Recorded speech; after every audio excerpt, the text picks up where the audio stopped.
Hello my dear fans होइन 52वटा certificate 10वटा medal 12वटा idol भएपछि life त के यस्तरी चल्छ होला कि संसारको मेरो जस्तो लाइफ कसैको चल्दैन होला जस्तो लाग्छ होइन। तपाईँहरूले महसुस गर्नु एकचोटि त्यो फिलिङ्स जानुहोस् न होइन।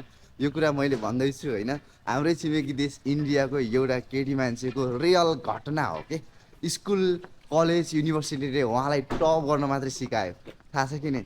पछि उहाँले नि रिजन भन्नुभएको छ एउटा पोडकास्टमा होइन, तपाईँले जता पनि हेर्न सक्नुहुन्छ, गुगलमा गएर युट्युब सोसियल मिडिया जहाँ पनि के।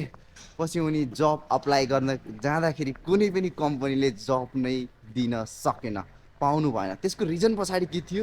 मेरो स्कुल, मेरो सोसाइटी, मेरो कलेज, मेरो युनिभर्सिटी मलाई टप गर्न मात्रै सिकायो, यानि कि स्किल भने सिकाएन होइन। सो नेपालको एजुकेसनको सिस्टमको कुरा गर्ने हो भने नि यति जोर यति खत्तम छ नि होइन। यदि कुरा सुन्नुहोस्, नेपालको एजुकेसनको सिस्टम बेटर भइदिएको भए +2 सकेर नै विद्यार्थीहरू विदेश जानको लाइन लाग्नु पर्दैन थियो होला, यदि भ्यालुएबल स्किल प्रोभाइड गराइदिएको भए।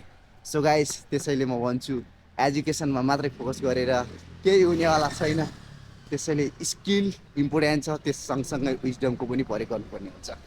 त्यसैले माई डियर फ्यान्स होइन, नेपालको एजुकेसनको कुरा गरिहालेँ। म एउटै रिकमेन्ड गर्न चाहन्छु, तपाईँले आजसम्म लिएको एजुकेसन भन्दा नि यो एउटा बुक पढ्नुहोस् होइन। यो एउटा बुक पढ्नुहोस्, थिङ्क एन्ड ग्रो 3 भन्ने बुक पढ्नुहोस्। तपाईँले अहिलेसम्म लिएको एजुकेसन भन्दा नेक्स्ट लेभलको एजुकेसन तपाईँ यो बुकबाट पाउनुहुन्छ है। लेट्स सी, तपाईँलाई चाहिने कुरा छ यहाँ है।